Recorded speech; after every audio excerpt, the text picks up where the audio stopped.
En las colinas onduladas del centro de Illinois, donde la hierba de la pradera una vez susurraba secretos al viento, se erige un monumento al mal olvidado que la Iglesia Católica ha intentado borrar de la historia durante más de un siglo. Entre 1847 y 1862, 17 jóvenes sacerdotes y seminaristas desaparecieron sin dejar rastro del Seminario del Sagrado Corazón, la institución católica más prestigiosa del Medio Oeste. Los registros de la Iglesia los listan como trasladados a misiones lejanas o llamados a retiros espirituales prolongados. Pero correspondencias recién descubiertas, ocultas bajo los pisos de la capilla del seminario, cuentan una historia diferente, una de secuestro sistemático, tráfico humano y asesinato que alcanzó los niveles más altos de la autoridad eclesiástica. Lo que hace que este caso sea particularmente escalofriante es que los investigadores ahora creen que los 3 hombres que dirigieron el Seminario del Sagrado Corazón durante 15 años no eran sacerdotes en absoluto, sino criminales irlandeses que habían asesinado al clero original y asumido sus identidades. El Vaticano ha sellado estos registros durante 150 años. Pero esta noche, vamos a contarles lo que realmente sucedió en esos sagrados pasillos donde los jóvenes ingresaban buscando el llamado de Dios y, en cambio, se encontraban vendidos como esclavos o peor. Antes de continuar con la historia del Seminario del Sagrado Corazón y los hombres que desaparecieron dentro de sus muros, este canal no es para todos, solo para aquellos lo suficientemente valientes como para descubrir los secretos más oscuros que las instituciones intentan enterrar. Si estás listo para escuchar verdades que te harán cuestionar todo lo que creías saber sobre la autoridad religiosa, presiona el botón de suscribirse y activa la campana de notificaciones. Cuéntanos en los comentarios desde qué estado o ciudad nos escuchas, porque esta historia podría haber ocurrido en cualquier lugar de Estados Unidos durante esos tiempos sin ley. Ahora, retrocedamos a 1847 y descubramos cómo una casa de Dios se convirtió en un mercado de almas humanas. Pero para entender el horror completo de lo que sucedió en el Sagrado Corazón, primero debemos comprender el mundo que lo creó y los tiempos desesperados que hicieron posible tal maldad. El año 1847 marcó un punto de inflexión en la historia católica estadounidense que creó las condiciones perfectas para los horrores en el Seminario del Sagrado Corazón.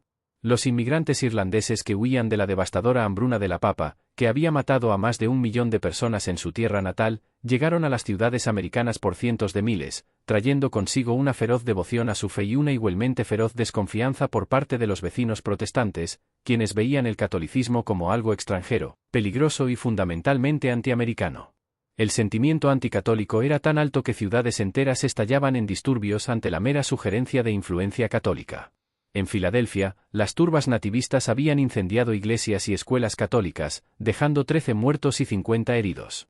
En Charlestown, Massachusetts, multitudes protestantes destruyeron el convento de Ursulinas, obligando a las monjas a huir por ventanas traseras mientras sus sagrados edificios ardían detrás de ellas. Los sacerdotes católicos eran regularmente embadurnados con brea y plumas a plena luz del día, y las familias católicas vivían con el miedo constante de que sus vecinos pudieran volverse violentos en cualquier momento. En este ambiente hostil, la Iglesia Católica necesitaba desesperadamente sacerdotes nacidos en América que pudieran hablar sin acento, comprender las costumbres locales y servir como puentes entre las masas inmigrantes y su nuevo hogar. La jerarquía de la Iglesia reconoció que los clérigos nacidos en el extranjero, por muy devotos o educados que fueran, siempre serían vistos con sospecha por los estadounidenses protestantes que controlaban el gobierno local, la policía y los establecimientos comerciales. El Seminario del Sagrado Corazón, establecido en 1845 en 400 acres de pradera prístina de Illinois, a 40 millas al suroeste de Chicago, fue diseñado para ser ese puente, un lugar donde jóvenes estadounidenses pudieran formarse para el sacerdocio bajo la guía de clérigos europeos educados, creando una nueva generación de sacerdotes que pudieran navegar con éxito entre ambos mundos. El seminario en sí era una maravilla arquitectónica para su época.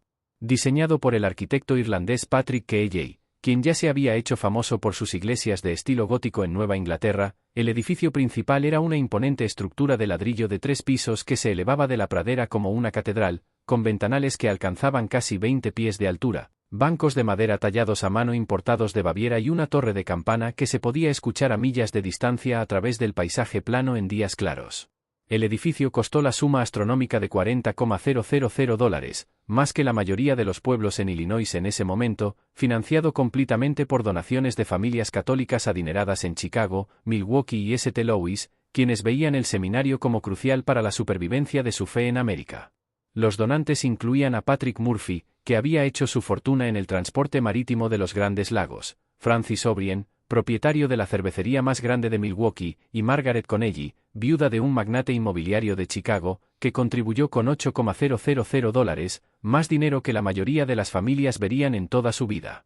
La biblioteca del seminario contenía más de 3,000 volúmenes, incluidos textos teológicos raros, literatura clásica y obras científicas que representaban una de las mejores colecciones de aprendizaje al oeste del río Mississippi. El edificio contaba con comodidades modernas inusuales para áreas rurales, plomería interior con agua bombeada desde un pozo profundo, iluminación a gas en los pisos principales y un sistema de calefacción sofisticado que utilizaba un horno central y conductos para calentar toda la estructura durante los brutales inviernos de Illinois. El padre superior Edmund Walsh llegó desde el condado de Cork a finales de 1846 para establecer el programa académico del seminario. Un hombre de imponente estatura, que medía casi 1,94 metros, con penetrantes ojos grises y una barba plateada que le llegaba casi al pecho, Walsh imponía respeto dondequiera que iba. Hablaba con el acento cultivado de Trinity College, Dublín, y llevaba cartas de recomendación de obispos de toda Irlanda, incluida una especialmente impresionante del arzobispo de Dublín. Walsh afirmaba haber estudiado teología en el prestigioso seminario de Mayous, donde supuestamente había obtenido los más altos honores en teología moral y derecho canónico. Sus supuestos credenciales académicas incluían títulos avanzados en filosofía, lenguas clásicas e historia de la Iglesia, lo que lo convertía en uno de los sacerdotes más educados del medio oeste americano. Hablaba latín, griego, francés y alemán con fluidez, podía recitar extensos pasajes de San Agustín y Tomás de Aquino de memoria y demostraba un conocimiento enciclopédico de la doctrina de la Iglesia que impresionaba incluso a los obispos más eruditos que lo entrevistaban. A Walsh se unieron el rector Thomas Murphy y el decano Patrick O'Brien, ambos igualmente impresionantes en sus supuestas calificaciones y logros académicos. Murphy, un hombre erudito de unos 40 años, con cabello prematuramente canoso y gafas de aro de alambre, supuestamente tenía títulos avanzados en filosofía y derecho canónico de la Universidad de Luan en Bélgica, una de las instituciones católicas más prestigiosas de Europa. Afirmaba haber servido como secretario del obispo de Cork y haber publicado varios tratados teológicos que habían sido bien recibidos por los eruditos de la Iglesia en Irlanda e Inglaterra. El decano Patrick O'Brien era más joven que los demás, quizás de 35 años, pero igualmente impresionante con su supuesta formación en lenguas clásicas e historia de la Iglesia en la Universidad Real de Irlanda. O'Brien era especialmente hábil en retórica y homilética, impartiendo sermones que conmovían a los oyentes hasta las lágrimas y demostrando la capacidad de explicar conceptos teológicos complejos en un lenguaje que la gente común pudiera entender. Su afirmación de haber servido como capellán para familias irlandesas adineradas le otorgaba conocimiento sobre las costumbres aristocráticas y modales refinados que impresionaban a la sociedad católica estadounidense. Juntos, los tres hombres presentaban una imagen de autoridad intelectual, devoción espiritual y sofisticación cultural que impresionaba incluso a los funcionarios eclesiásticos más escépticos. El obispo William Quarter de Chicago, quien tenía la autoridad suprema sobre el Seminario del Sagrado Corazón, estaba tan convencido de sus calificaciones que les otorgó una autonomía sin precedentes para establecer las políticas y procedimientos de la institución. El seminario, cuya primera clase comenzó en el otoño de 1847, consistía en 12 jóvenes, de entre 18 y 25 años, procedentes de familias católicas de todo el Medio Oeste que habían sacrificado mucho para costear su educación. Provenían de diversos orígenes, Heinrich Müller y Johann Weber, hijos de inmigrantes alemanes en Milwaukee, cuyas familias reunieron recursos para enviarlos, Patrick Kelly y Shaun Malley, de familias irlandesas prósperas en Chicago, que veían el sacerdocio como un camino hacia la respetabilidad social, Antoine Dubois, de una familia francesa en Detroit que se había enriquecido en el comercio de pieles, e incluso Thomas Morrison y David Anderson, conversos de familias protestantes que habían abrazado el catolicismo a pesar de la feroz oposición de sus parientes. Estos jóvenes llegaron con el corazón lleno de devoción religiosa y la mente deseosa de servir a Dios, completamente inconscientes de que estaban entrando en una trampa cuidadosamente construida que había sido planificada durante meses. Cada estudiante había sido cuidadosamente seleccionado según criterios específicos establecidos por los tres falsos sacerdotes: riqueza familiar suficiente para pagar la considerable matrícula, fuerza física adecuada para trabajos pesados, formación educativa que los haría valiosos en posiciones especializadas y aislamiento social que haría que su desaparición fuera más fácil de explicar y más difícil de investigar. La rutina diaria en el Seminario del Sagrado Corazón parecía seguir las prácticas tradicionales de los seminarios establecidas por siglos de educación católica. Los estudiantes se levantaban a las 4:30 de la madrugada para el oficio de laudes, el primer servicio de oración del día, asistían a misa a las 5 de la madrugada en la magnífica capilla del seminario y pasaban el día en una rutina cuidadosamente estructurada de oración, estudio y trabajo manual, manteniendo los extensos terrenos del seminario. Su plan de estudios académico era riguroso y completo, incluyendo gramática y composición latina, lengua y literatura griega, filosofía que abarcaba el pensamiento antiguo y medieval, teología sistemática examinando la doctrina de la Iglesia, historia de la Iglesia desde la era apostólica hasta el presente, teología moral abordando cuestiones éticas, derecho canónico para la administración eclesiástica, homilética, enseñanza, preparación y entrega de sermones, y estudios bíblicos centrados tanto en el Antiguo como en el Nuevo Testamento. Los 3 sacerdotes mantenían una estricta disciplina e insistían en la obediencia absoluta a la autoridad, un requisito que justificaban como preparación esencial para la naturaleza jerárquica del liderazgo eclesiástico. Se prohibía a los estudiantes salir del recinto del seminario sin permiso escrito, correspondencia con familiares más de una vez al mes, y discutir asuntos del seminario con personas externas durante sus raras visitas al cercano pueblo de Millfield.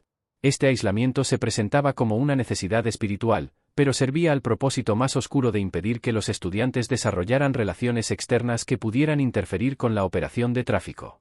Los sacerdotes monitoreaban cuidadosamente todo el correo entrante y saliente, supuestamente para asegurar que los estudiantes mantuvieran el enfoque espiritual adecuado, pero en realidad para controlar el flujo de información y prevenir cualquier comunicación que pudiera exponer sus actividades criminales. La primera desaparición ocurrió en una gélida mañana de febrero de 1848, apenas 5 meses después de que el seminario abriera, durante una de las peores tormentas de nieve en la historia de Illinois. Durante 3 días, la nieve cayó de manera continua, acumulándose en ventisqueros que alcanzaban las ventanas del segundo piso del edificio del seminario, haciendo imposible el viaje por los caminos circundantes. Era precisamente el tipo de clima que los falsos sacerdotes habían estado esperando, condiciones que proporcionarían la cobertura perfecta para su operación mientras hacían imposible una investigación inmediata. Michael Brennan, un joven de 22 años de una próspera familia irlandesa de Chicago, había demostrado un talento particular en sus estudios teológicos y había sido seleccionado por el padre Walsh para asistir con tareas administrativas especiales que requerían acceso a los registros financieros y archivos de correspondencia del seminario. Su familia poseía 3 exitosas tiendas de comestibles que servían a la creciente comunidad irlandesa de Chicago y había pagado la considerable suma de $200 al año por su educación, dinero que habían ahorrado durante más de 5 años, creyendo que invertían en el futuro de su hijo como sacerdote y en el prestigio de su familia en la comunidad.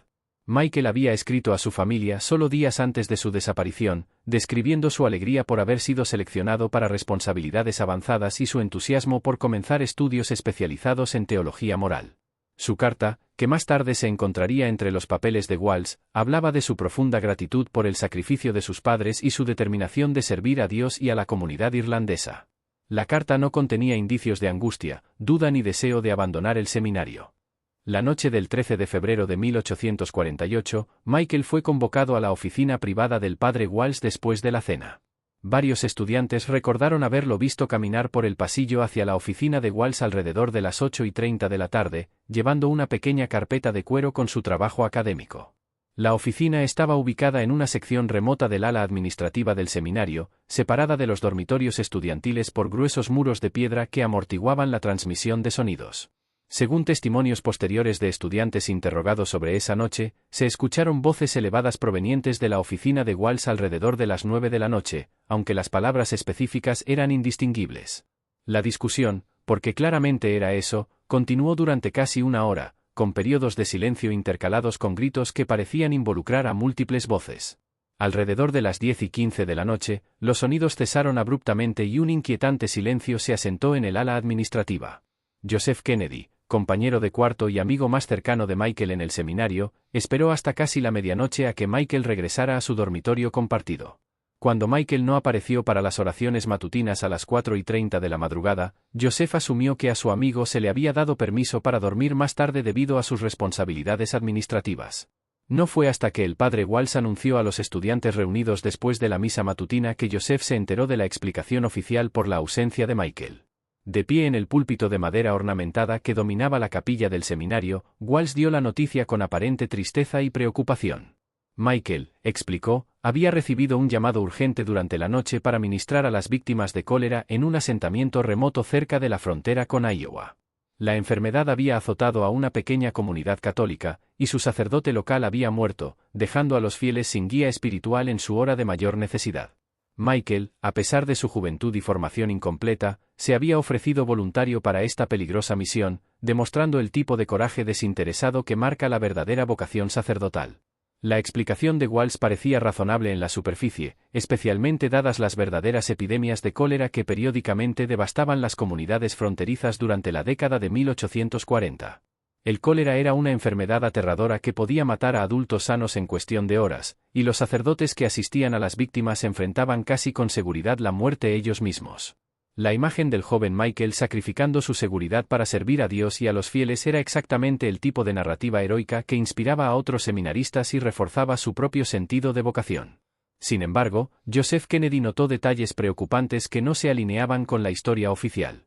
Lo más evidente era que el pesado abrigo de invierno de Michael seguía colgado en su armario compartido, junto con sus botas más cálidas y gruesos guantes de lana, artículos absolutamente esenciales para viajar durante un febrero en Illinois, especialmente para llegar a un asentamiento remoto en Iowa. La temperatura había descendido a 15 bajo cero la noche anterior, haciendo imposible la supervivencia para cualquiera que viajara sin ropa de invierno adecuada.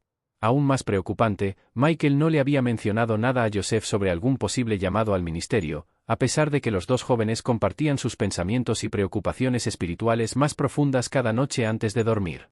Habían discutido sus planes futuros apenas la noche anterior a la desaparición de Michael, y Michael había hablado con entusiasmo sobre su trabajo administrativo y sus esperanzas de especializarse en teología moral. No mostraba signos de inquietud, insatisfacción ni deseo de experiencia ministerial inmediata. Joseph también notó que las pertenencias personales de Michael permanecían exactamente como las había dejado, incluido su bien más preciado, un rosario de plata que había pertenecido a su abuela, quien había fallecido durante la hambruna de la papa en Irlanda. Michael nunca había sido visto sin este rosario desde su llegada al seminario, y a Joseph le resultaba inconcebible que su amigo partiera hacia una peligrosa misión sin llevar esta reliquia familiar sagrada. Cuando Joseph cuestionó en privado al padre Walsh sobre estas inconsistencias al día siguiente, la reacción del sacerdote fue rápida, severa y completamente desproporcionada con la naturaleza de la consulta. Walsh acusó a Joseph de albergar una curiosidad orgullosa incompatible con la obediencia religiosa adecuada y un escepticismo peligroso hacia la autoridad legítima de la Iglesia. Tales actitudes, advirtió Walsh, podrían conducir a la corrupción espiritual y a la condenación final si no se corregían mediante penitencia severa y disciplina espiritual. Como castigo por su cuestionamiento presuntuoso, Joseph fue asignado a pasar la semana siguiente en oración y ayuno solitario en la capilla del sótano del seminario, una húmeda habitación sin ventanas bajo la estructura principal, donde los estudiantes eran enviados a contemplar sus fallos espirituales y buscar el perdón de Dios. La capilla del sótano estaba tallada directamente en la ladera bajo el seminario, accesible solo por una estrecha escalera de piedra que descendía desde la entrada trasera del edificio principal. La capilla del sótano era un espacio deliberadamente incómodo diseñado para fomentar un arrepentimiento genuino mediante la dificultad física. Las paredes eran de piedra rugosa que rezumaba humedad de manera continua, creando una atmósfera de humedad perpetua que calaba hasta los huesos. La única luz provenía de velas que los estudiantes debían mantener por sí mismos, y el único calor provenía de un pequeño brasero que proporcionaba calor mínimo durante el peor clima invernal. Durante su semana de aislamiento en esta cámara subterránea, Joseph experimentó algo que lo perseguiría por el resto de su vida. Tarde en la noche, usualmente alrededor de las 2 de la madrugada, cuando se suponía que el seminario debía estar completamente silencioso, podía escuchar los inconfundibles sonidos de cascos de caballos y ruedas de carreta sobre el suelo congelado afuera de la capilla del sótano. Los sonidos eran claros y distintos a pesar de los gruesos muros de piedra, lo que sugería que la actividad tenía lugar directamente sobre su prisión subterránea. La actividad nocturna seguía un patrón consistente que se volvía más inquietante con cada ocurrencia. Primero venía el sonido de los caballos acercándose desde la dirección del camino principal, moviéndose lenta y cuidadosamente, como si los conductores conocieran el terreno pero quisieran evitar hacer ruido innecesario. Luego venían voces hablando en tono bajo, siempre las mismas 3 voces que Joseph reconocía como pertenecientes a Walsh, Murphy y O'Brien, aunque nunca podía distinguir sus palabras específicas a través del techo de piedra. Las conversaciones generalmente duraban unos 15 minutos, seguidas de sonidos de objetos pesados siendo movidos, arrastrados, gruñidos que sugerían esfuerzo físico y el crujido de los resortes de la carreta ajustándose al peso. Durante estos periodos, Joseph podía ver la luz de linternas parpadeando a través de la única ventana del sótano, cubierta de tierra, proyectando sombras en las paredes de piedra que sugerían múltiples figuras trabajando en coordinación.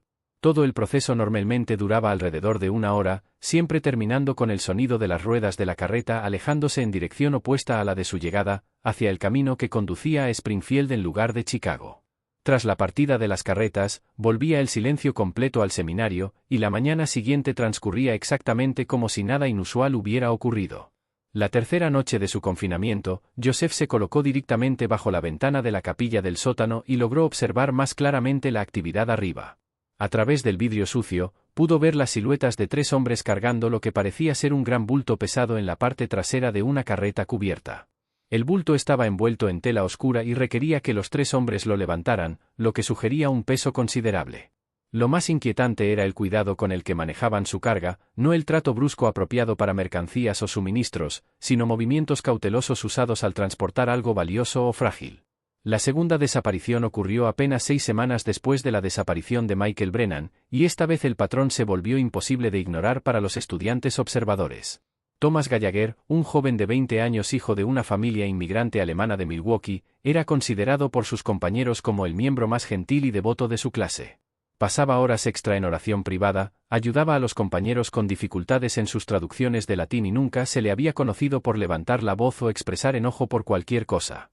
Thomas provenía de una familia que personificaba el sueño americano a través del trabajo duro y el sacrificio. Su padre, Klaus Gallagher, originalmente Klaus Miller antes de anglicanizar su nombre al llegar a Estados Unidos, había comenzado como jornalero en la creciente industria cervecera de Milwaukee y había trabajado hasta convertirse en capataz de una de las operaciones más grandes de la ciudad. Su madre, Anna, hacía costura y lavandería para complementar los ingresos familiares, trabajando jornadas de 16 horas para ayudar a ahorrar dinero para la educación de Thomas en el seminario. Los Gallagher habían sacrificado enormemente para poder costear la matrícula de Sacred Heart, vendiendo su pequeña granja en las afueras de Milwaukee y mudándose a un apartamento diminuto en un edificio de vecindad para poder dedicar cada dólar posible a la vocación religiosa de su hijo. Thomas llevaba el peso del sacrificio de su familia con gran responsabilidad, expresando con frecuencia a sus compañeros su determinación de justificar su fe en él y servir a Dios con la dedicación que su generosidad merecía. La noche del 30 de marzo de 1848, Thomas fue convocado a la oficina privada del padre Walsh inmediatamente después de las oraciones vespertinas. La convocatoria llegó a través del decano Patrick O'Brien, quien se acercó a Thomas en la capilla del seminario con una expresión inusualmente grave y le susurró que se le necesitaba para una consulta urgente sobre su progreso académico. Thomas parecía confundido por la convocatoria, diciéndole a su amigo más cercano, Heinrich Weber, que no estaba al tanto de ningún problema con sus estudios y que no podía imaginar qué asunto urgente requería atención inmediata. Varios estudiantes ubicados en dormitorios cercanos al ala administrativa informaron haber oído voces elevadas procedentes de la oficina de Walsh a partir de las 9 de la noche, continuando de manera intermitente hasta cerca de las 11 de la noche. La conversación parecía involucrar a múltiples participantes, con periodos de discusión calmada interrumpidos por lo que sonaba como discusiones o desacuerdos acalorados. Los estudiantes declararon posteriormente que escucharon la voz de Thomas en varios momentos, sonando angustiado y cada vez más agitado conforme avanzaba la noche. Alrededor de las 10:30 de la noche, mucho después de que debía comenzar el silencio nocturno obligatorio del seminario, Heinrich Weber y otros 2 estudiantes informaron haber escuchado lo que parecía ser el movimiento o volcamiento de muebles en la oficina de Walsh, seguido de un periodo de completo silencio que duró casi 30 minutos. Luego, alrededor de las 11 de la noche, escucharon el familiar sonido de una carreta tirada por caballos alejándose por detrás del edificio del seminario, viajando lentamente con las ruedas amortiguadas, como si los conductores intentaran minimizar el ruido. A la mañana siguiente, el padre Walsh anunció durante la misa que Thomas había experimentado lo que él denominó una profunda crisis espiritual durante la consulta vespertina.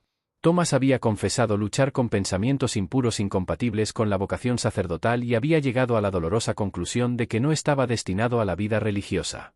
En lugar de enfrentar la vergüenza de un fracaso público, Thomas había abandonado voluntariamente el seminario antes del amanecer para unirse a un monasterio contemplativo en la naturaleza de Wisconsin, donde años de silencio e aislamiento lo ayudarían a superar sus luchas espirituales y, quizás, eventualmente calificarlo para un diferente tipo de servicio religioso. La explicación de Walsh estaba elaborada con sofisticación psicológica, apelando a miedos y ansiedades comunes que muchos estudiantes de seminario experimentaban. La tentación sexual era una lucha genuina para los jóvenes comprometidos con el celibato, y la vergüenza asociada a tales sentimientos a menudo llevaba a medidas extremas de autopenitencia y aislamiento. La idea de un estudiante atribulado buscando redención mediante un retiro monástico era completamente plausible y coherente con los enfoques católicos tradicionales ante una crisis espiritual. Sin embargo, al igual que en la desaparición de Michael Brennan, surgieron detalles preocupantes para quienes examinaban de cerca la explicación oficial. Thomas había dejado atrás su posesión más preciada, un rosario tallado a mano por su madre moribunda, que nunca había sido visto sin él desde su llegada al seminario 8 meses antes. El rosario fue encontrado cuidadosamente colocado sobre su escritorio en el dormitorio, lo que sugería una colocación deliberada y no un abandono accidental.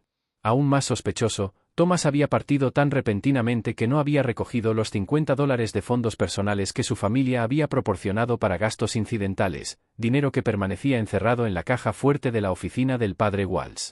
Para una familia que había sacrificado tanto para costear la matrícula del seminario, abandonar $50 representaba una pérdida financiera con un impacto significativo en su supervivencia diaria. Lo más inquietante de todo era una carta que Thomas estaba escribiendo a su hermana menor, María, que permanecía incompleta sobre su escritorio. La carta se detenía a mitad de una oración en la que describía su alegría por servir a Dios y su entusiasmo por comenzar estudios teológicos avanzados en el próximo trimestre. La última línea decía: me despierto cada mañana agradecido a Dios por guiarme a este lugar sagrado donde cada día me acerco más a Él, y no puedo imaginar una vida más bendecida que la que Él ha. La oración terminaba abruptamente, como si Thomas hubiera sido interrumpido mientras escribía.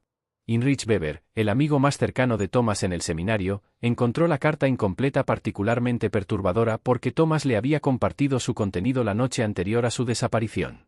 Thomas había estado entusiasmado al describirle a María su progreso en los estudios teológicos y su creciente confianza en su vocación sacerdotal. Planeaba terminar la carta al día siguiente y había mencionado específicamente que quería contarle a María sobre una conferencia particularmente inspiradora que el padre Walsh había impartido sobre teología moral. El rumor de las desapariciones comenzó a difundirse entre los estudiantes restantes, aunque siempre en susurros y nunca en presencia de los 3 sacerdotes. La clase original de 12 estudiantes había perdido ya a 2 miembros en apenas 6 semanas, y las explicaciones oficiales, aunque individualmente plausibles, comenzaban a parecer sospechosas cuando se consideraban en conjunto. Algunos estudiantes defendían los relatos de los sacerdotes, argumentando que el llamado de Dios podía llegar de manera repentina, y que la verdadera devoción a veces requería abandonar apegos mundanos, incluidas relaciones familiares y posesiones materiales. Otros, sin embargo, comenzaron a notar patrones que los llenaban de creciente inquietud. Tanto Michael como Thomas habían sido de los estudiantes más acomodados financieramente. Ambos habían demostrado un talento académico excepcional que los hacía valiosos para cualquier comunidad religiosa, y ambos habían sido llamados a reuniones privadas con el padre Walsh poco antes de sus partidas. Además, ambos habían dejado atrás pertenencias personales que parecían inconsistentes con una partida voluntaria, y ambos no habían mostrado signos previos de duda, angustia o deseo de abandonar el seminario. La atmósfera en Sacred Heart comenzó a cambiar de manera sutil pero inconfundible. Los estudiantes se volvieron más cautelosos en sus conversaciones, más cuidadosos al expresar opiniones o hacer preguntas que pudieran interpretarse como un desafío a la autoridad. La camaradería fácil que había caracterizado los primeros meses del seminario dio paso a una corriente subterránea de ansiedad y sospecha que afectaba todos los aspectos de la vida diaria. A medida que el duro invierno de Illinois cedía gradualmente ante la primavera, las desapariciones en el seminario del Sagrado Corazón continuaban con aterradora regularidad, revelando la naturaleza sistemática de la operación. Para Navidad de 1848, otros 5 jóvenes habían desaparecido de la institución, cada partida acompañada de explicaciones cada vez más elaboradas por parte de los 3 falsos sacerdotes, lo que demostraba su creciente confianza en su capacidad para manipular tanto a los estudiantes como a las autoridades externas. La tercera desaparición involucró a Antoine Dubois, el seminarista francés de Detroit cuya familia había hecho fortuna en el comercio de pieles. Antoine poseía habilidades valiosas en supervivencia en la naturaleza, rastreo de animales y lenguas nativas americanas, lo que lo hacía particularmente atractivo para compradores que buscaban trabajadores para operaciones fronterizas. Desapareció durante un supuesto llamado de emergencia para ministrar a un remoto asentamiento francés que supuestamente estaba bajo amenaza de tribus nativas hostiles. La cuarta fue Heinrich Weber, el amigo más cercano de Thomas Gallagher, quien había comenzado a hacer demasiadas preguntas sobre la repentina partida de su compañero de cuarto. Se informó que Heinrich fue transferido a un seminario especializado en Baltimore, enfocado en preparar sacerdotes para comunidades de inmigrantes alemanes, una transferencia que requería tal secreto que se le prohibió despedirse de sus compañeros de clase o escribir a su familia hasta estar seguro en su nueva ubicación. Para fines de 1848, el cuerpo estudiantil se había reducido de 12 a 7, y los que quedaban vivían en un estado de ansiedad constante, sin saber quién podría ser el siguiente en recibir la temida convocatoria a la oficina del padre Walsh. Los supervivientes desarrollaron un sistema tácito de protección mutua, anotando quién era llamado para reuniones privadas y haciendo inventarios mentales de las posesiones más valiosas de sus compañeros como forma de monitorear quién podría ser el próximo en desaparecer. Joseph Kennedy, quien había presenciado la primera desaparición de su compañero Michael y había soportado una semana de confinamiento solitario por cuestionar la explicación oficial, se encontraba incapaz de concentrarse en sus estudios teológicos. El recuerdo de aquellos sonidos nocturnos desde la capilla del sótano lo acosaba, y comenzó a prestar atención cuidadosa a patrones y detalles que antes había desestimado como irrelevantes.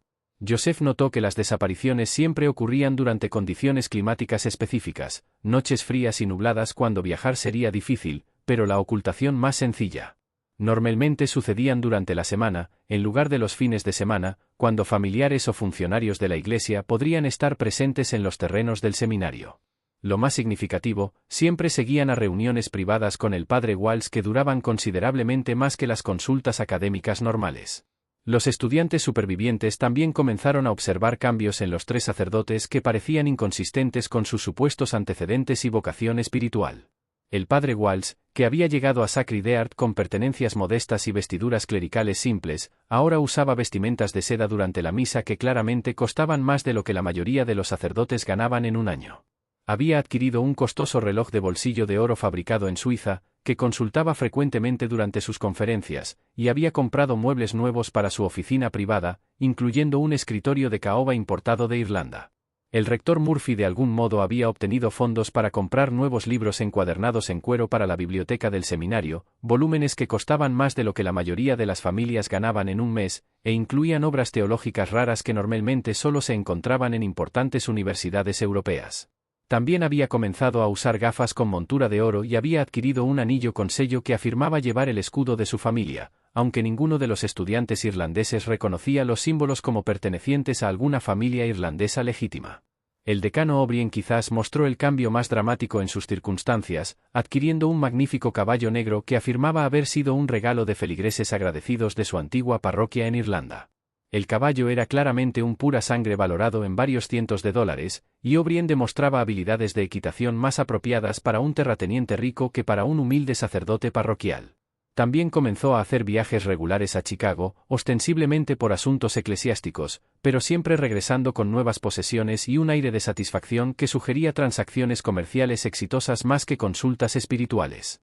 Los tres hombres también comenzaron a realizar frecuentes viajes fuera del seminario, a veces durante varios días, alegando visitar a funcionarios de la iglesia en Chicago, Milwaukee o St. Louis.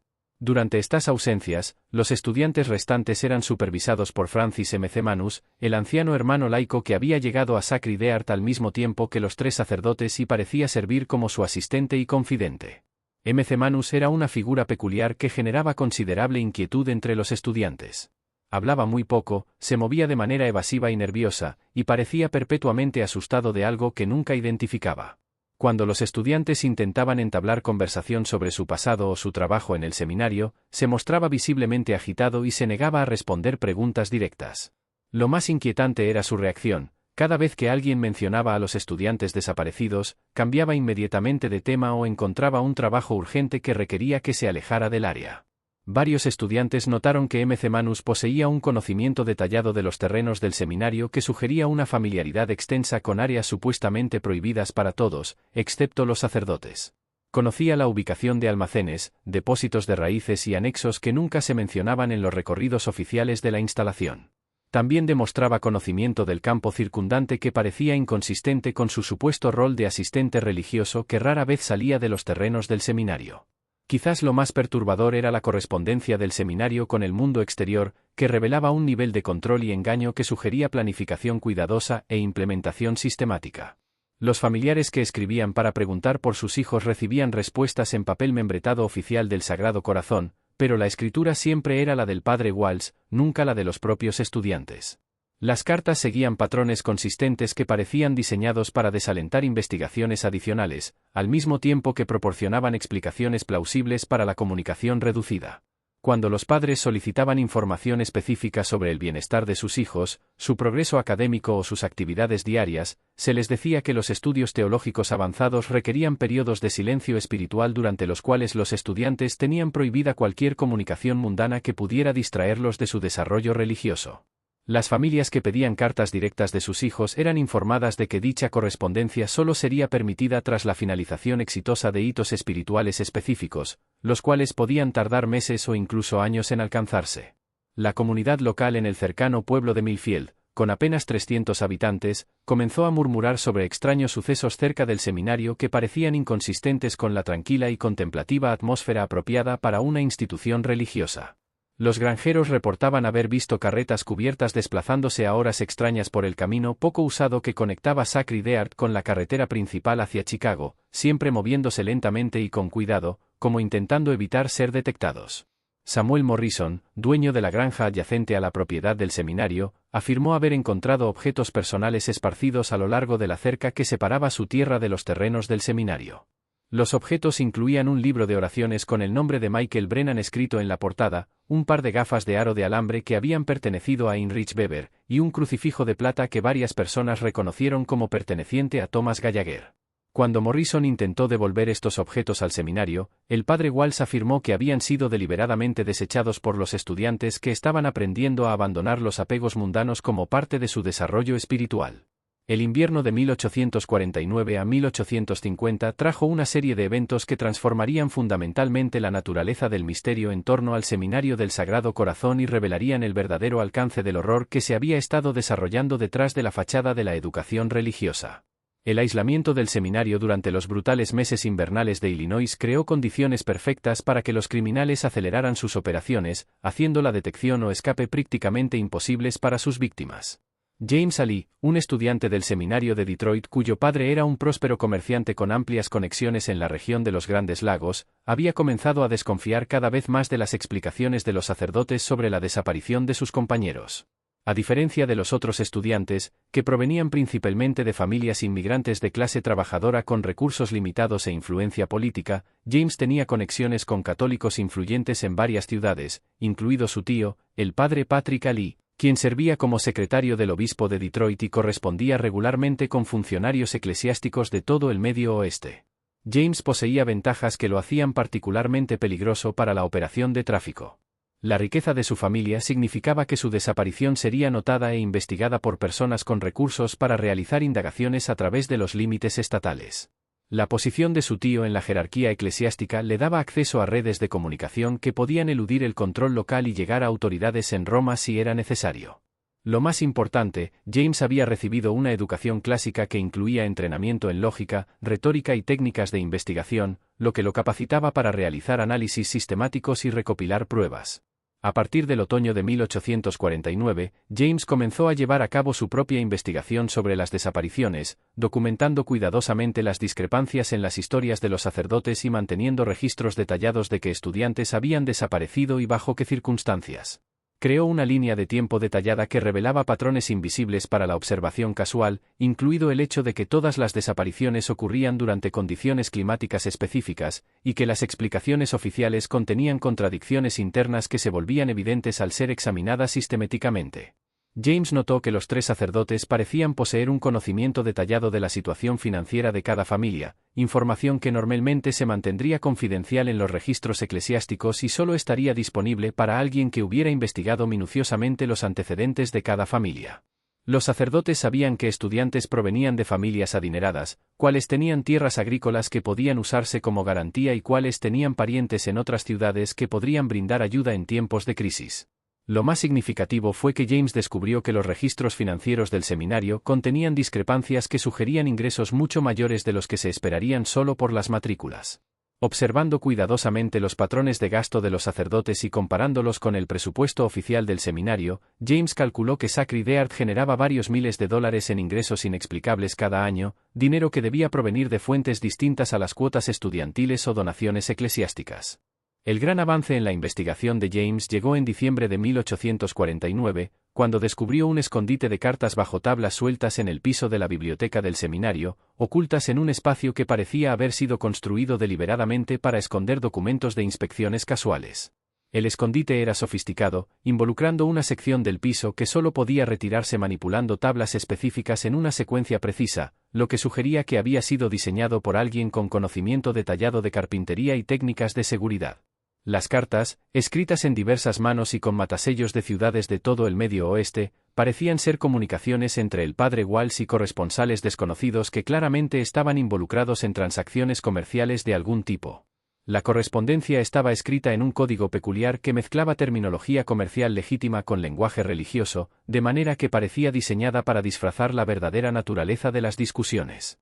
James pasó semanas analizando el lenguaje codificado, utilizando su educación clásica y conocimiento de múltiples idiomas para descifrar significados que se volvieron cada vez más horripilantes a medida que comprendía más del sistema.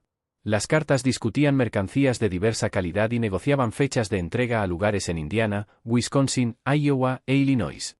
Las referencias a ejemplares de primera calidad, formación educativa y condición física dejaban claro que la mercancía eran seres humanos que estaban siendo evaluados y vendidos según sus características y capacidades. Una carta fechada el 15 de noviembre de 1849 contenía referencias que helaron la sangre de James y confirmaron sus peores sospechas sobre lo que había ocurrido con sus compañeros desaparecidos. La carta decía en parte: la última remesa incluía 2 ejemplares de primera calidad, ambos jóvenes y fuertes, aptos para trabajos pesados. El joven alemán alcanzó un precio premium debido a su educación y condición física. Los compradores en las regiones carboníferas están particularmente interesados en trabajadores educados que puedan servir como supervisores de cuadrillas de inmigrantes. El joven irlandés fue vendido por separado a intereses madereros en Wisconsin, donde sus habilidades de alfabetización lo hacen valioso para el registro de inventarios. Ambas transacciones se completaron sin complicaciones. James se dio cuenta de que estaba ante evidencia de trata de personas a gran escala, con sus compañeros desaparecidos siendo vendidos sistemáticamente como esclavos a operaciones mineras, compañías madereras y empresas industriales en todo el Medio Oeste. Las cartas indicaban que los jóvenes educados, especialmente aquellos provenientes de familias católicas, tenían altos precios porque su formación religiosa los convertía en supervisores confiables, mientras que su aislamiento social hacía que sus desapariciones fueran más fáciles de explicar y más difíciles de investigar. La correspondencia revelaba que la operación era mucho más sofisticada que un simple secuestro. Los criminales habían establecido redes de compradores a través de múltiples estados, habían desarrollado sistemas para transportar víctimas sin ser detectados y habían creado elaboradas historias de cobertura capaces de resistir investigaciones superficiales por parte de familiares o funcionarios eclesiásticos. Un análisis más profundo de las cartas reveló estructuras de precios que trataban a los seres humanos como mercancías, evaluándolos y vendiéndolos según la demanda del mercado. Los jóvenes con educación teológica tenían precios entre $300 y $500, dependiendo de su condición física, habilidades lingüísticas y antecedentes familiares. Aquellos con conocimientos especializados, carpintería, contabilidad o idiomas extranjeros alcanzaban precios premium de hasta $800. Lo más escalofriante era la referencia a mercancía dañada, que debía ser eliminada permanentemente cuando se demostraba que no era apta para la reventa. Con esta evidencia, James intentó contactar a las autoridades eclesiásticas fuera de Sacred Heart para informar sobre sus descubrimientos. Sin embargo, rápidamente descubrió que su correspondencia estaba siendo interceptada y leída antes de ser enviada, incluso cuando trató de enviar un mensaje codificado a su tío en Detroit usando frases en latín que serían incomprensibles para lectores casuales, pero alertarían al padre Patrick sobre problemas graves. La carta le fue devuelta con una nota del padre Walsh alegando que la correspondencia eclesiástica requería revisión oficial para asegurar contenido teológico adecuado. James se dio cuenta de que estaba atrapado en una situación cada vez más peligrosa. Los 3 criminales ahora sabían que sospechaba algo y habían demostrado su disposición a asesinar a cualquiera que amenazara su operación. Su única esperanza residía en reunir suficiente evidencia para exponer toda la red antes de que decidieran eliminarlo, como habían hecho con otros que habían mostrado demasiada curiosidad. El enfrentamiento que James había temido llegó en una gélida noche de enero de 1850, cuando el padre Walsh lo convocó a su oficina privada después de las oraciones vespertinas. James entró a la reunión consciente de que su vida corría peligro inmediato, pero con la esperanza de que sus conexiones familiares y su posición social pudieran proporcionarle cierta protección frente a la violencia que había acabado con sus compañeros. La oficina había sido transformada desde la última visita de James varios meses antes. Alfombras caras cubrían el suelo de piedra. Pinturas al óleo en marcos dorados elaborados decoraban las paredes, y el enorme escritorio de caoba estaba cubierto de papeles y libros contables que sugerían extensas actividades comerciales. Lo más ominoso era la presencia del decano O'Brien y del rector Murphy, quienes se encontraban flanqueando el escritorio de Walsh como guardaespaldas más que como sacerdotes. La actitud de Walsh durante el enfrentamiento era completamente diferente del personaje pastoral y erudito que mostraba en público. Hablando con el duro acento de los barrios criminales de Dublín, abandonó toda pretensión de autoridad religiosa y se dirigió a James con la frialdad calculadora de un hombre de negocios protegiendo una empresa lucrativa. «Has estado haciendo preguntas que podrían ser peligrosas para tu salud», dijo Walsh, recostándose en su costosa silla de cuero. «Los jóvenes que no entienden su lugar han sufrido accidentes desafortunados en estas zonas aisladas». La amenaza era explícita e inequívoca, pero James percibió algo en la manera de Walsh que sugería que los criminales no estaban completamente seguros de poder eliminarlo sin consecuencias. La riqueza y las conexiones de su familia significaban que su desaparición provocaría investigaciones que podrían ser difíciles de desviar. Con las mismas técnicas que habían funcionado con víctimas anteriores, Walsh ofreció a James una opción que revelaba tanto el alcance de la operación como la desesperación de los criminales por mantener su fachada. James podía unirse a la red de tráfico como participante voluntario, utilizando sus conexiones familiares para identificar familias católicas adineradas cuyos hijos pudieran ser objetivos adecuados. A cambio, recibiría una parte de las ganancias y estaría protegido del destino que había sufrido sus compañeros. Alternativamente, podía mantener silencio sobre lo que había descubierto y se le permitiría completar su educación en el seminario, aunque sería vigilado de cerca para asegurar su cooperación continua. La oferta revelaba que los criminales comprendían que habían creado una situación cada vez más difícil de sostener. La acumulación de desapariciones estaba generando atención por parte de familias y autoridades eclesiásticas, lo que requería una gestión más sofisticada que la simple eliminación de testigos. Necesitaban aliados dentro de la comunidad católica que pudieran ayudar a desviar sospechas y proporcionar alertas tempranas de investigaciones oficiales. James comprendió que aceptar cualquiera de las opciones lo haría cómplice de la continua victimización de jóvenes inocentes. Más importante aún, entendió que acceder a cooperar no garantizaría su seguridad. Los criminales lo eliminarían tan pronto dejara de ser útil o mostrara signos de traicionar su confianza. Las semanas posteriores al enfrentamiento de James con los 3 falsos sacerdotes marcaron el periodo más peligroso en la oscura historia del seminario Sacred Heart. James había rechazado ambas opciones ofrecidas por Walsh, alegando que necesitaba tiempo para considerar tan trascendental decisión, pero ambas partes comprendían que la situación no podía permanecer sin resolverse indefinidamente. Los criminales se volvían cada vez más nerviosos por la atención que estaba atrayendo su operación, mientras James buscaba desesperadamente una forma de exponer la verdad sin convertirse en su próxima víctima. Durante este tenso periodo, James descubrió que estaba bajo constante vigilancia por parte de Francis McManus, el nervioso hermano laico, quien parecía aparecer dondequiera que James se desplazara por los terrenos del seminario.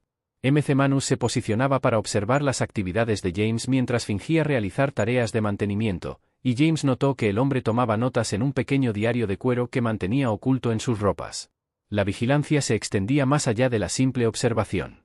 James descubrió que sus pertenencias personales eran revisadas regularmente, los libros movidos de sus posiciones habituales, los papeles alterados en el cajón de su escritorio y la ropa reorganizada de manera que sugería un examen sistemático.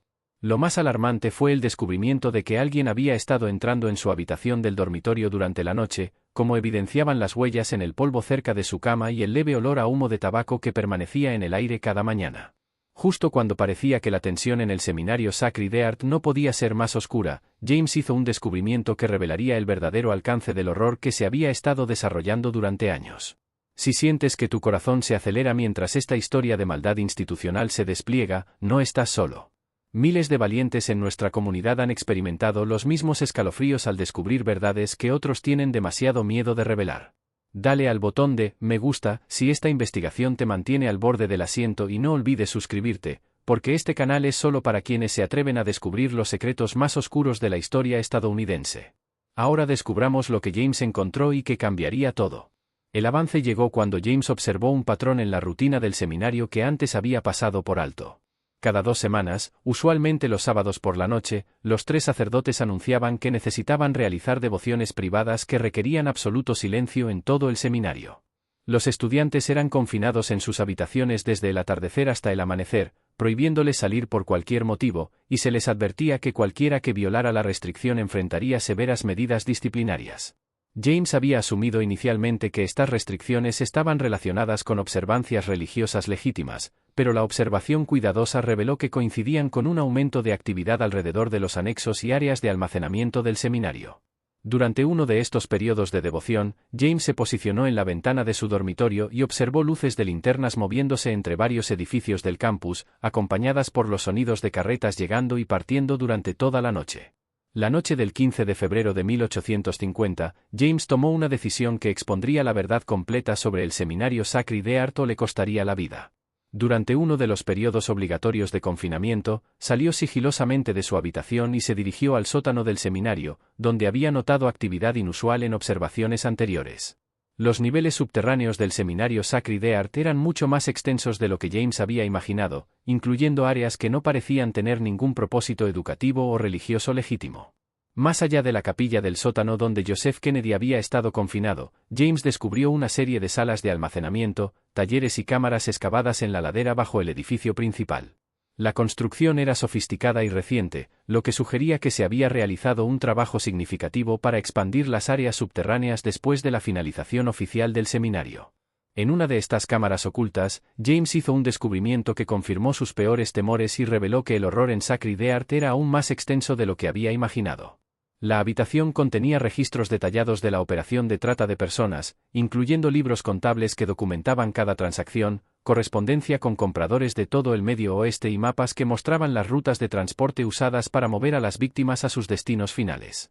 Los registros revelaban que el seminario Sacred Heart era solo un componente de una vasta red criminal que operaba en múltiples estados e involucraba a decenas de cómplices en varias ciudades.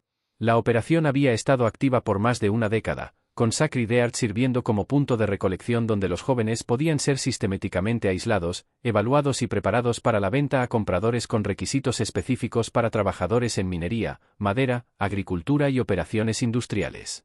Los libros contables contenían descripciones detalladas de cada víctima, incluyendo características físicas, formación educativa, riqueza familiar y precio estimado de venta.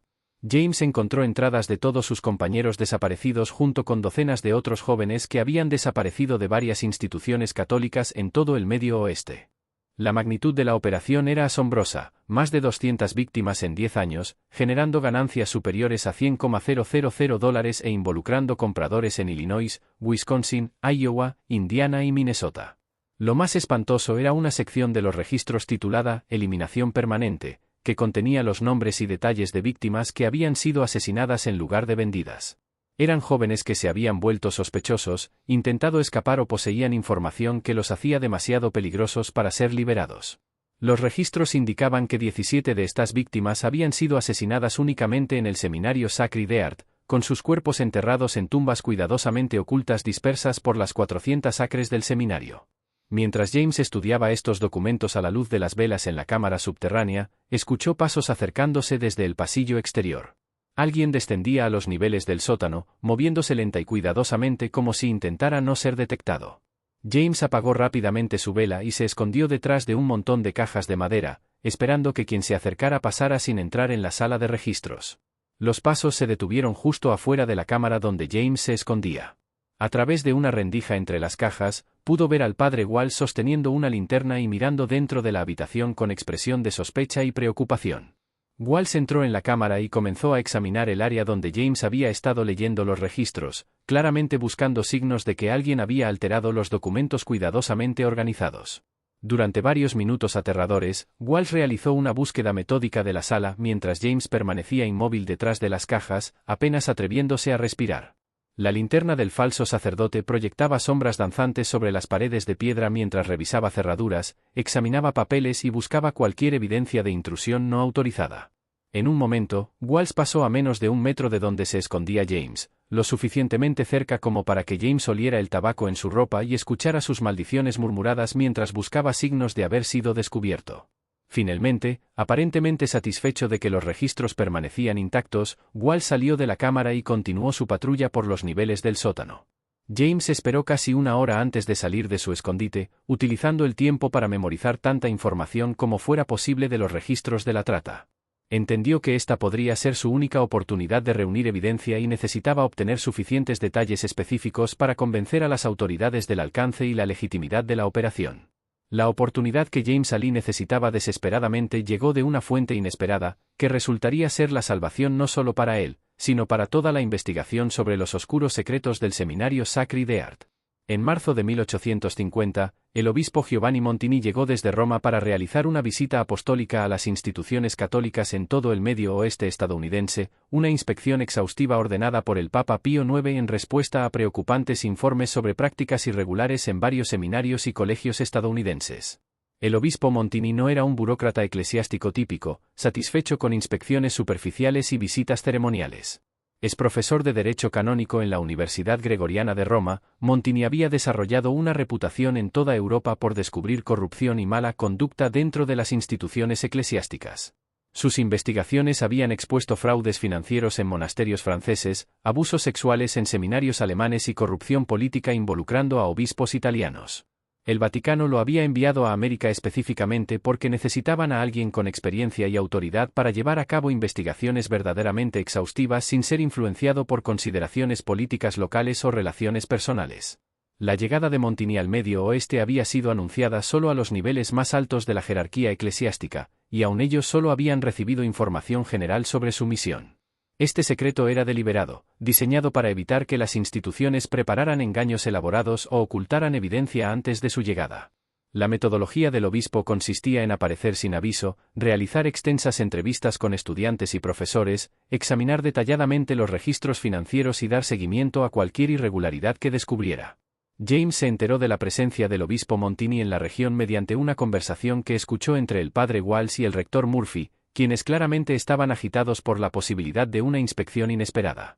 Su discusión reveló que habían recibido advertencias no oficiales de contactos en Chicago, indicando que un alto funcionario del Vaticano estaba realizando investigaciones en todo el Medio Oeste y que varias instituciones ya habían sido sometidas a un escrutinio intensivo. Entendiendo que esta representaba su única oportunidad de exponer la verdad sobre el seminario Sacri de Art, James comenzó a planear cómo contactar al obispo Montini sin alertar a los tres criminales sobre sus intenciones. El desafío era significativo, ya que toda su correspondencia era monitoreada y sus movimientos estaban bajo constante vigilancia de Francis M. C. Manus y de los falsos sacerdotes.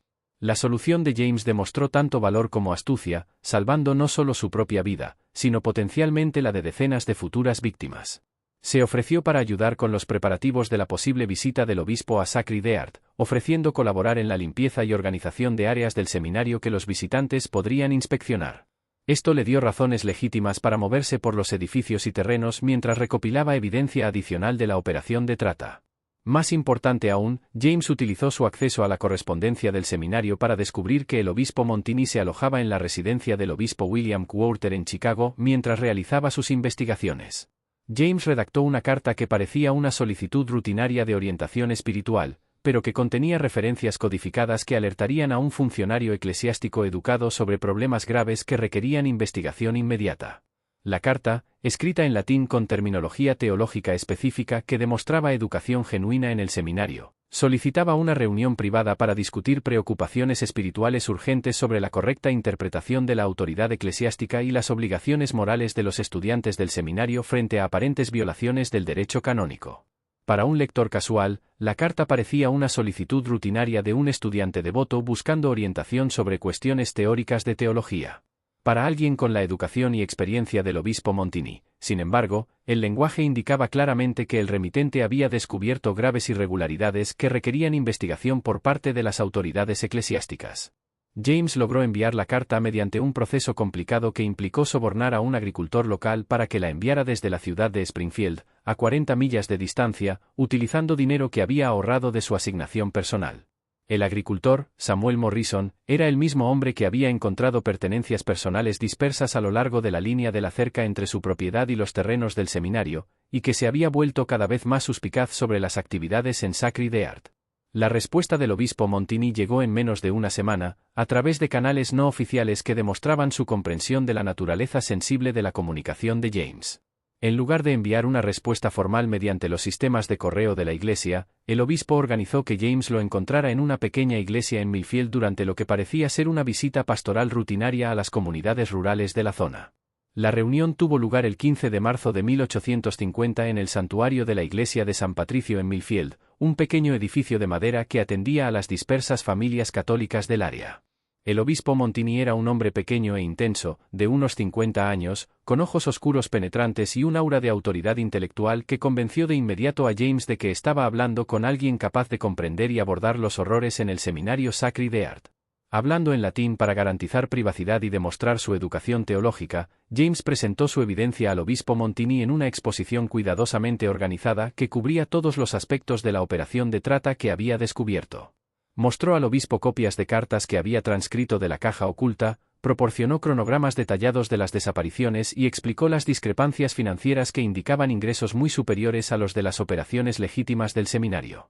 Lo más importante, James proporcionó al obispo Montini información específica que podía verificarse de manera independiente, incluyendo los nombres y supuestas ubicaciones de los estudiantes desaparecidos, las localizaciones de posibles tumbas en los terrenos del seminario y detalles sobre las identidades falsas asumidas por Walsh, Murphy y O'Brien.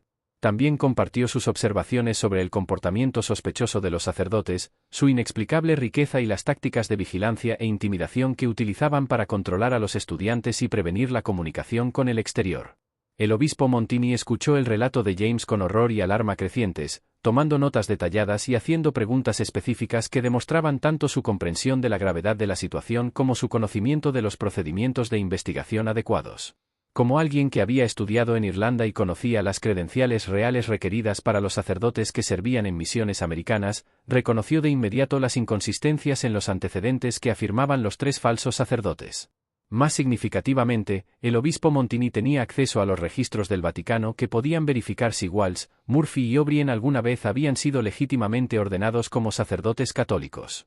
Su respuesta inmediata fue enviar mensajes telegráficos cifrados a Roma, solicitando verificaciones completas de antecedentes de los tres hombres utilizando los extensos registros del Vaticano de ordenaciones, asignaciones y traslados en todo el mundo católico. La investigación del obispo avanzó con la eficiencia y autoridad que solo proviene de los niveles más altos de la jerarquía eclesiástica. En 48 horas, había recibido respuestas de Roma confirmando que ningún sacerdote llamado Edmund Walsh, Thomas Murphy o Patrick O'Brien había sido asignado a misiones americanas desde las diócesis irlandesas que los tres hombres afirmaban. Las comunicaciones telegráficas con funcionarios eclesiásticos en Irlanda revelaron que, si bien existieron sacerdotes con esos nombres, habían partido de Irlanda en 1846, pero nunca habían llegado a su destino previsto en América. La investigación posterior reveló información aún más inquietante. Los verdaderos padre Edmund Walsh, rector Thomas Murphy y decano Patrick O'Brien habían estado viajando juntos a bordo del barco mercante Briggs Hope cuando fue atacado por piratas frente a la costa de Terranova en agosto de 1846. Si bien el barco en sí finalmente llegó al puerto de Boston, varios pasajeros, incluidos los tres sacerdotes, fueron reportados como desaparecidos y se les dio por muertos. Los funcionarios de la iglesia habían asumido que los sacerdotes habían sido asesinados durante el ataque pirata, y se asignó clero de reemplazo a sus posiciones previstas en América. Armado con esta evidencia, el obispo Montini organizó una investigación coordinada que expondría el alcance completo de la operación del seminario Sacri de Art y traería justicia para los 17 jóvenes que habían desaparecido. La investigación involucró a funcionarios de la Iglesia de múltiples diócesis, alguaciles federales con autoridad para perseguir crímenes a través de los estados y oficiales locales de cumplimiento de la ley seleccionados cuidadosamente por su integridad y competencia. La operación para arrestar a los tres criminales fue planeada con precisión militar para evitar su escape y preservar evidencia que podría ser destruida si recibían aviso de la investigación inminente. En la mañana del 20 de marzo de 1850, una fuerza de 12 hombres armados rodeó el seminario Sacri de Art antes del amanecer, posicionándose en todas las posibles rutas de escape y puntos de comunicación. El enfrentamiento fue rápido pero dramático, revelando la verdadera naturaleza de los hombres que se habían hecho pasar por sacerdotes durante más de 3 años. Walsh intentó mantener su identidad clerical incluso mientras los alguaciles federales lo esposaban, alegando que los cargos eran el resultado de persecución anticatólica por parte de autoridades protestantes que querían destruir el seminario. Exigió hablar con funcionarios de la Iglesia e insistió en que cualquier investigación se realizara a través de los canales eclesiásticos apropiados en lugar de la autoridad civil. Sin embargo, cuando el obispo Montini confrontó a Walsh con pruebas documentadas de su verdadera identidad y antecedentes criminales, la fachada que se había mantenido durante años finalmente se derrumbó por completo. El hombre que había comandado respeto y obediencia como padre superior Edmund Walsh fue revelado como Seamus McKenna, un criminal de Dublín con un historial de violencia, robo y trata de personas que se remontaba a más de 15 años. El verdadero pasado de McKenna era aún más horrendo de lo que los investigadores habían sospechado. Nacido en los barrios bajos de Dublín, había comenzado su carrera criminal como miembro de bandas violentas que atacaban a inmigrantes que intentaban huir de Irlanda durante la hambruna de la papa. Su organización había desarrollado técnicas sofisticadas para identificar familias vulnerables, ganarse su confianza mediante conexiones religiosas y luego robar, secuestrar o asesinar para obtener beneficios. El ataque al barco mercante Briggs Hope había sido planeado específicamente para obtener las credenciales e identidades de los 3 sacerdotes legítimos. La banda de McKenna se había enterado de los planes de viaje de los sacerdotes a través de contactos en la comunidad católica de Dublín, interceptó su barco usando un buque disfrazado de comerciante y asesinó al clero tras torturarlos para obtener información sobre sus antecedentes y asignaciones previstas en América. Thomas Murphy resultó ser Liam Doherty, el lugarteniente de McKenna y especialista de la organización en fraude financiero y falsificación de documentos. Doherty había pasado meses estudiando teología católica y prácticas eclesiásticas, memorizando suficiente información para mantener la apariencia de sacerdote educado mientras desarrollaba los sistemas financieros necesarios para lavar el dinero de la operación de trata. Patrick O'Brien era en realidad Fergus Lynch, el miembro más violento de la organización y responsable del secuestro y transporte de las víctimas. Lynch había asesinado al menos a 12 personas durante su carrera criminal, incluidos varios estudiantes del seminario Sacred Heart que habían mostrado demasiada suspicacia o intentado escapar. La investigación completa del seminario Sacred Heart reveló el alcance total del horror perpetrado bajo la fachada de educación religiosa, exponiendo una red criminal que superaba incluso los peores temores de los funcionarios de la Iglesia y las autoridades. Los equipos de búsqueda que examinaron sistemáticamente las 400 acres del seminario localizaron los restos de 7 estudiantes asesinados, enterrados en tumbas cuidadosamente ocultas a lo largo de la propiedad. Cada sitio de enterramiento fue seleccionado y preparado con meticulosa atención al ocultamiento y la preservación. Los cuerpos se encontraron en diversos estados de conservación, algunos habían sido enterrados por más de 2 años, mientras que otros eran víctimas más recientes de la operación de trata. Cada víctima había sido asesinada por traumatismo contundente en la cabeza, lo que sugiere que fueron asesinadas rápida y eficientemente cuando se convirtieron en una amenaza para la seguridad de la operación. La cuidadosa colocación de los cuerpos y la sofisticación de los sitios de enterramiento indicaban que los criminales tenían amplia experiencia en deshacerse de víctimas de asesinato. La red de trata descubierta en Sacred Heart resultó ser mucho más extensa de lo que James Ali había sospechado durante su investigación. Los documentos encontrados ocultos en todo el seminario revelaron conexiones con operaciones similares en instituciones católicas de Indiana, Wisconsin, Iowa y Minnesota, lo que sugiere que decenas de víctimas adicionales podrían haber sufrido destinos similares en todo el Medio Oeste durante la última década. Los alguaciles federales, trabajando con funcionarios de la Iglesia, identificaron compradores en 5 estados que habían adquirido víctimas traficadas para ser utilizadas en minas de carbón, operaciones madereras, empresas agrícolas e instalaciones industriales. La investigación reveló que la red había generado ganancias superiores a $100,000 durante sus años de operación, una suma astronómica para la década de 1850 que representaba más riqueza de la que la mayoría de las comunidades americanas acumularía en una década. Los 3 criminales fueron transportados a Springfield, Illinois, para ser juzgados, enfrentando cargos de asesinato, secuestro, trata de personas, fraude y conspiración. El juicio atrajo la atención nacional como una de las primeras grandes causas por tráfico humano organizado en la historia estadounidense. Los periódicos de todo el país cubrieron los procedimientos, revelando los detalles impactantes de cómo las instituciones religiosas podían ser infiltradas y explotadas por organizaciones criminales. La evidencia presentada durante el juicio fue abrumadora e indiscutible. Los fiscales presentaron los detallados registros que McKenna había mantenido de cada transacción, la correspondencia con compradores en todo el Medio Oeste, los libros contables que mostraban las ganancias de las operaciones de trata, y los testimonios de James Ali y otros sobrevivientes que habían sido testigos de la desaparición sistemática de sus compañeros. Quizás lo más dañino fue el testimonio de Samuel Morrison, el agricultor cuya propiedad colindaba con los terrenos del seminario. Morrison describió haber encontrado pertenencias personales esparcidas a lo largo de la línea de la cerca entre su terreno y Sacred Heart, haber observado actividades sospechosas durante la noche que involucraban carretas y linternas, y haber descubierto tierra removida en áreas que más tarde se comprobó que eran sitios de entierro de víctimas asesinadas. Los 3 criminales fueron condenados por todos los cargos y sentenciados a muerte por ahorcamiento, un castigo que se llevó a cabo el 15 de agosto de 1851 ante una multitud de más de 5,000 personas. Las ejecuciones atrajeron espectadores de todo Illinois y estados vecinos, incluidas familias de las víctimas, funcionarios de la Iglesia y activistas anticatólicos que vieron el escándalo como confirmación de sus sospechas sobre las instituciones católicas. La ejecución de Seamus M. Kenna, Liam Doherty y Fergus Lynch marcó el fin de una de las conspiraciones criminales más extensas en la historia estadounidense. Sin embargo, las consecuencias de sus acciones continuaron repercutiendo en las comunidades católicas durante décadas. El escándalo dañó gravemente la credibilidad de la Iglesia Católica en todo el Medio Oeste y proporcionó munición para los movimientos anticatólicos que usaron el caso Sacred Heart para argumentar que las instituciones católicas representaban peligros inherentes para la sociedad estadounidense. De los 10 estudiantes que habían sido vendidos como esclavos en lugar de asesinados, 6 fueron finalmente localizados y liberados gracias a los extensos esfuerzos de funcionarios de la Iglesia y autoridades federales que trabajaron a través de varios estados.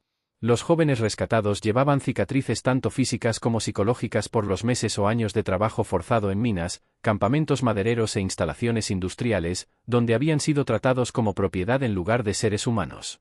El proceso de recuperación para los sobrevivientes fue largo y difícil, requiriendo tratamientos médicos extensivos por las lesiones sufridas durante su cautiverio y asesoramiento psicológico para ayudarlos a procesar el trauma de sus experiencias. Varios de los rescatados necesitaron meses de rehabilitación antes de poder retomar una vida normal, y algunos nunca se recuperaron por completo del daño físico y emocional infligido durante su esclavitud. Trágicamente, 4 de los estudiantes traficados nunca fueron encontrados a pesar de extensas búsquedas en operaciones mineras y madereras en varios estados. Estos jóvenes, Heinrich Behr de Milwaukee, Antoine Dubois de Detroit, Patrick Kelly de Chicago y Shaun O'Malley de Boston, desaparecieron completamente en la vasta red de operaciones industriales que caracterizaban la expansión hacia el oeste de Estados Unidos. Sus familias nunca conocieron su destino final, llevando la carga de la incertidumbre y el dolor por el resto de sus vidas. James Ali, cuyo coraje y persistencia habían expuesto la verdad sobre el seminario Sacred Heart y salvado la vida de futuras víctimas, recibió la oportunidad de completar su formación sacerdotal en prestigiosas instituciones de América y Europa. Los funcionarios de la Iglesia, agradecidos por su papel en la exposición del escándalo, prometieron apoyar su educación en cualquier seminario que eligiera y proporcionarle un rápido ascenso dentro de la jerarquía eclesiástica. Sin embargo, James rechazó estas ofertas y en cambio siguió una carrera en la aplicación de la ley, creyendo que su experiencia en Sacred Heart había revelado la necesidad de una mejor protección de las poblaciones vulnerables en toda la sociedad estadounidense. Se convirtió en alguacil federal especializado en la investigación de operaciones de trata de personas, utilizando su conocimiento de técnicas criminales y su comprensión de las vulnerabilidades institucionales para prevenir que tragedias similares ocurrieran en otros lugares. El trabajo de James como alguacil federal resultó extraordinariamente exitoso, llevando a la identificación y enjuiciamiento de decenas de operaciones de trata en todo el Medio Oeste y estableciendo técnicas de investigación que se convirtieron en prácticas estándar para agencias de aplicación de la ley que lidiaban con el crimen organizado. Sus esfuerzos resultaron en el rescate de más de 300 víctimas de trata durante su carrera de 30 años y la condena de más de 200 criminales involucrados en diversas formas de explotación humana. La Iglesia Católica enfrentó el enorme desafío de reconstruir la confianza y la credibilidad tras el escándalo de Sacred Heart, un proceso que requirió cambios fundamentales en cómo se gestionaban y supervisaban las instituciones religiosas. Los funcionarios implementaron procedimientos de verificación exhaustivos para los sacerdotes asignados a misiones estadounidenses, requiriendo múltiples formas de documentación y confirmación por parte de autoridades del Vaticano antes de que cualquier clérigo pudiera asumir posiciones de autoridad. Se establecieron nuevos sistemas de comunicación entre autoridades eclesiásticas americanas y europeas utilizando redes telegráficas y correspondencia cifrada para garantizar que los antecedentes y credenciales del personal religioso pudieran verificarse rápida y precisamente.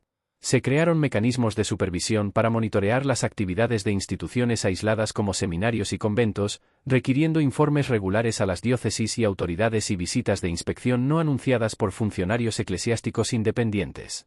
El seminario Sacred Heart fue cerrado permanentemente pocas semanas después del arresto de los criminales. Sus edificios fueron sellados y la propiedad puesta bajo control eclesiástico mientras continuaban las investigaciones. La magnífica estructura de estilo neogótico, que había costado $40,000 construir, fue finalmente demolida, y la tierra vendida a agricultores locales que no querían tener nada que ver con la horrenda historia del lugar. Durante décadas, los habitantes reportaron sucesos extraños cerca del antiguo seminario que mantenían a la mayoría de las personas alejadas, especialmente después del anochecer. Los agricultores que trabajaban en los campos cercanos afirmaban escuchar sonidos inexplicables durante la noche, voces que llamaban en angustia, el ruido de ruedas de carretas en caminos que ya no existían, y campanas de iglesia sonando desde una torre que había sido derribada años antes. Ya sea que estos informes reflejaran fenómenos sobrenaturales genuinos o simplemente el impacto psicológico de conocer los horrores ocurridos en el sitio, contribuyeron a una persistente atmósfera de inquietud que afectaba a toda la región. Los terrenos del antiguo seminario pasaron a ser conocidos localmente como tierras malditas que traían mala suerte a cualquiera que intentara trabajar o vivir allí. Este horripilante capítulo de la historia religiosa estadounidense revela la peligrosa vulnerabilidad de las comunidades inmigrantes y de las instituciones religiosas durante el caótico periodo de expansión hacia el oeste. Cuando la comunicación era lenta, la verificación difícil y las comunidades aisladas podían ser explotadas por criminales con suficiente astucia y crueldad, el caso del seminario Sacred Heart se erige como un recordatorio contundente de que el mal puede prosperar en cualquier lugar cuando las personas buenas no hacen preguntas difíciles ni desafían a las autoridades que exigen obediencia ciega. La historia también demuestra la importancia crucial de la supervisión institucional y la transparencia para prevenir el abuso de poblaciones vulnerables. El éxito criminal dependía enteramente de su capacidad para operar en aislamiento, sin escrutinio externo ni verificación independiente de sus actividades. Una vez que el obispo Montini aplicó técnicas de investigación adecuadas y los recursos del Vaticano para examinar sus afirmaciones, su engaño fue expuesto en cuestión de días. Quizás lo más importante es que el caso del seminario Sacred Heart muestra cómo el coraje individual y la persistencia pueden triunfar sobre el mal institucional, incluso cuando las probabilidades parecen abrumadoras. La decisión de James O'Malley de investigar circunstancias sospechosas y su determinación de exponer la verdad a pesar del peligro personal salvaron las vidas de futuras víctimas y llevaron justicia a quienes ya habían sufrido. Las técnicas utilizadas por los criminales que explotaban la autoridad religiosa, aislando a las víctimas del contacto externo, creando explicaciones plausibles para las desapariciones y usando incentivos financieros para mantener la complicidad, siguen siendo relevantes hoy como señales de advertencia de posibles operaciones de trata de personas. El caso proporciona un precedente histórico para entender cómo los criminales organizados pueden infiltrarse y explotar instituciones confiables con fines de lucro. Lo que hace que esta historia sea particularmente escalofriante es su base completamente plausible históricamente y en la psicología humana. Cada aspecto de la operación del seminario Sacred Heart, desde el sentimiento anticatólico que dificultaba la supervisión hasta los incentivos económicos que hacían rentable la trata, refleja condiciones reales en la América de la década de 1840.